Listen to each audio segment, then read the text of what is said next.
Hello chums, you might remember a few months ago I shot a little video of going down to the airport here in the Isle of Man to help a pal do some maintenance on his aeroplane, the airplane that he lets me fly. And I said that I'd do a follow-up piece as soon as possible, and did a few weeks later go flying with my friend Andrea. And I thought what would be nice is for you to be able to hear the audio from the intercom and from the air traffic control radio.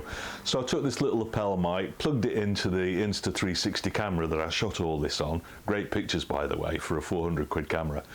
And came back, and I was delighted because the pictures were really nice, but there was absolutely no audio on it.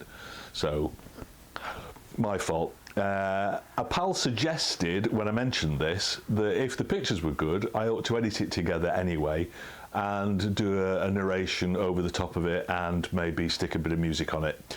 So that's what I'm attempting to do today. Hopefully it's a bit of fun and you enjoy it. Thanks for watching.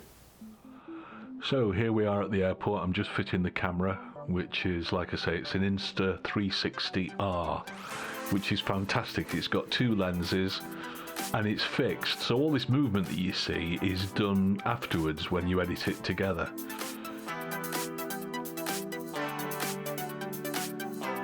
So we've got the engine started.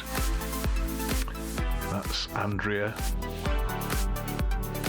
When Andrea and I first met, she was a fairly new private pilot and I'd been doing it for about 1 million years, so I was the senior person.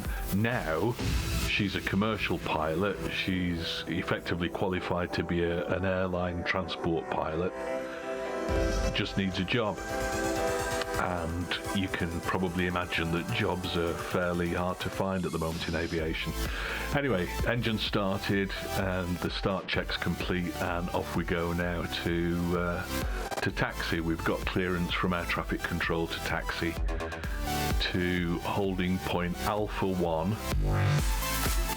which is miles away. It's at the other end of the airport completely. Control tower on the right there.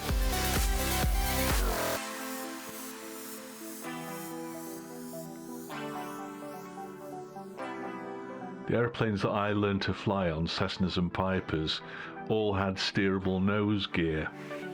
So by pressing on the pedals, you could steer left or right. The Vans RV9A, which we're flying today, doesn't. It's not got a steerable nose wheel, it just casters. So the only way to steer it is by differential braking, so you can brake the left or the right main gear individually, and that makes you turn. It's not too bad on a calm day like today, but if it's a bit gusty, it's more of a challenge. So this is now Alpha, the Alpha taxiway A. Again, when I learnt to fly, my instructor said that you should always taxi at walking pace, but to do that at Ronald's Way, it'd take about half an hour to get to the runway, so I've not sped this up, but I've kind of cut out some of the boring bits.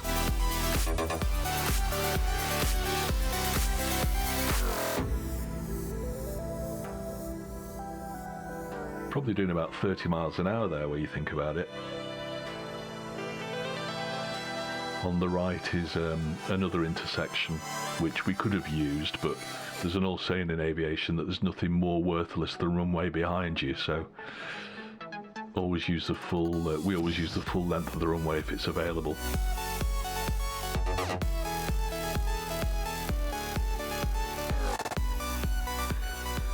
So we're about to get to holding point Alpha 1, which is as far as our ground clearance allows us to go at the moment anyway.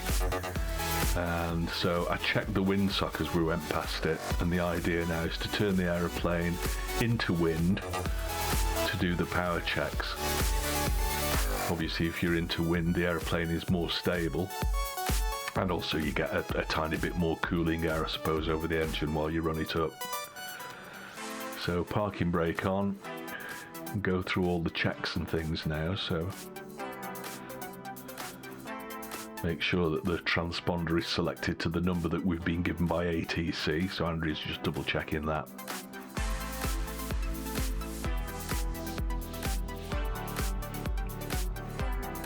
I'm checking the engine temperatures and pressures are in the green arc and everything's okay.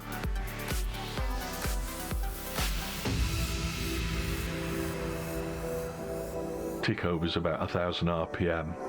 So for the power checks, you open the throttle to 1700 RPM. And aero engines like this one, it's a Lycoming, have got magnetos on rather than an electronic ignition system. It's the old-fashioned magneto system, which means that if the battery dies completely, the engine will still run. And there are two of them for redundancy. So what you do is that you check that they're both working at this point. Because what happens is that if you normally you've got both selected, if you select them individually, you should get a slight rev drop to just show that everything's working properly. And then we do the final checks, which are throttle, trim, mags, carb heat, mixture, fuel, fuel pump, flaps if required, check your gauges and gyros, and this final check is hatches and harnesses, and then just stir the controls, make sure that everything's working the way it should do. Once we're happy with that, we can release the parking brake and head back to the hold. Nice thing about differential steering is that you can do pretty tight turns.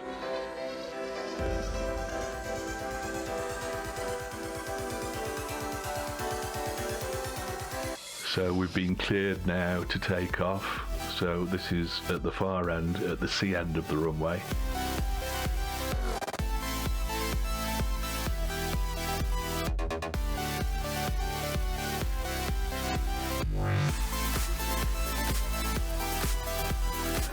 We were parked at Area Mike, which is on the far end, obviously, of the airport near the control tower. Area Whiskey is to our left, which is where the flying club used to be. So full power. And as you can see, it doesn't take very far at all for Nicole to take off. And there we go. We're already off the ground before we're actually on the runway proper. If you wonder why I call her Nicole, I like to have names for cars and motorbikes and aeroplanes and things.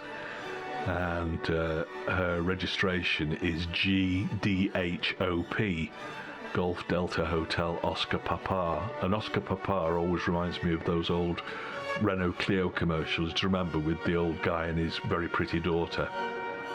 Oh, Nicole, oh, Papa. So that's why she's called Nicole. Andrea had copied down the same clearance that I got, and she seemed to think at this point that we'd been given a left turn out. And I wasn't convinced by that at all. So I pulled rank. Because I was in the left seat, I was captain, pilot in charge.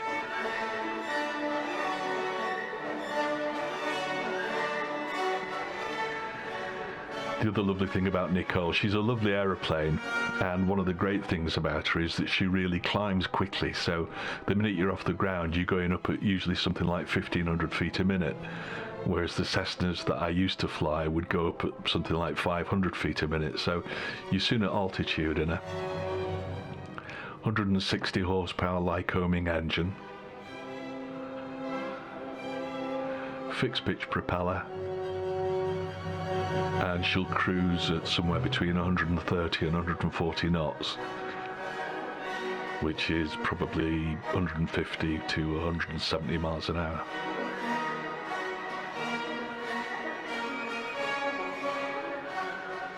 On the left wing tip, you can probably see the calf of man.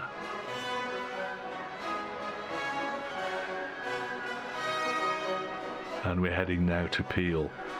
If you can imagine the Isle of Man, there is an imaginary line between Peel and Laxey.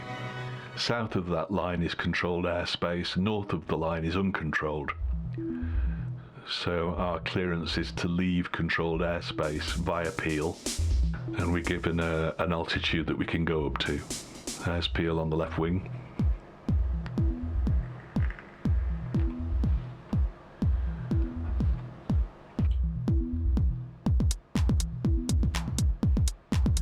I think next time I do a flying video, what I'll do is that I've got a couple of cheap Chinese GoPro clone cameras, which are kind of alright for 35 quid, but they're not fantastic quality, certainly not as good as this.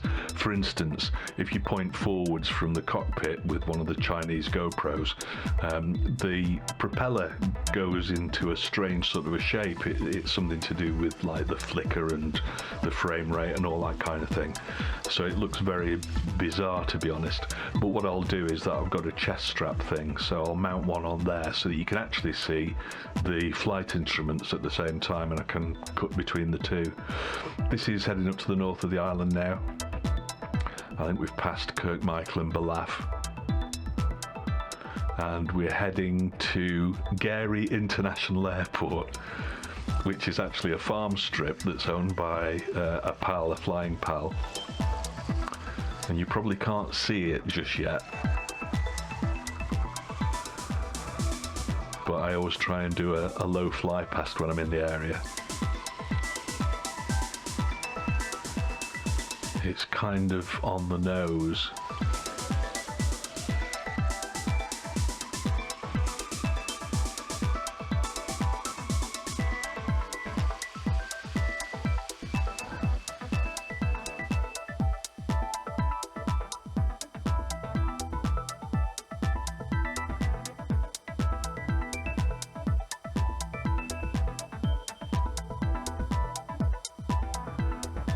And it's just a field amongst lots of fields, but you'll see coming up now, you can see the runway cut into it.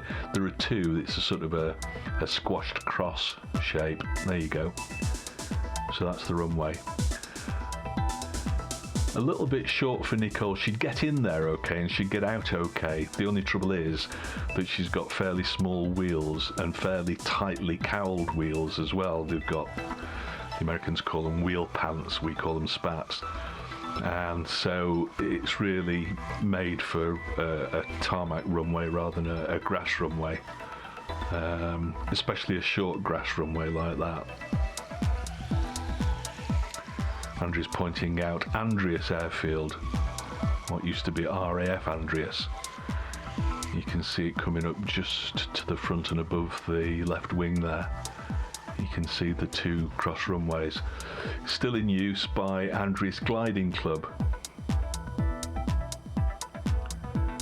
But I know that they're grounded at the moment. Normally I'd give them a call and make sure they've not got any gliders up, or even worse, that they're doing a winch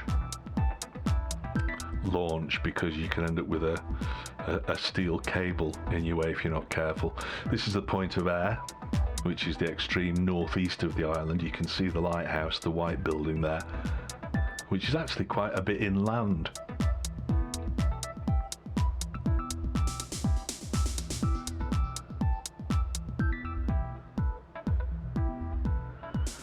And obviously, when you've got a coastline like that to follow, you've got to do a bit of a handbrake turn.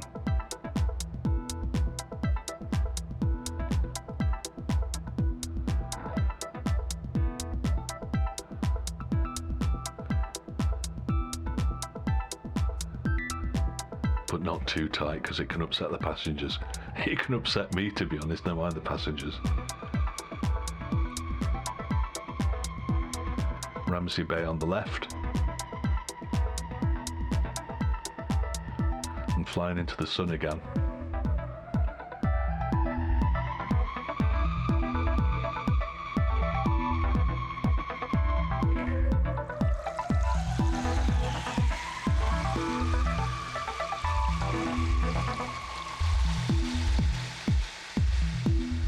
That's Derby Airfield below us and the prison.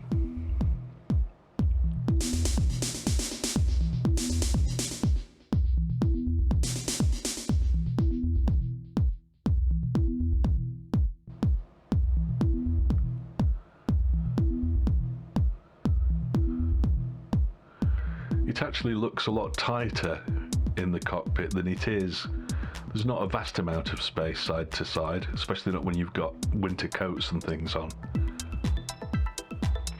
But next time, I promise, I'll sort out the audio so that we can have live audio from one camera, and then we'll have comms and intercom on another channel, so that ought to make it more enjoyable. And around about here is where the battery ran out, so you won't see the fantastic landing that I did when we got back to Ronald's Way.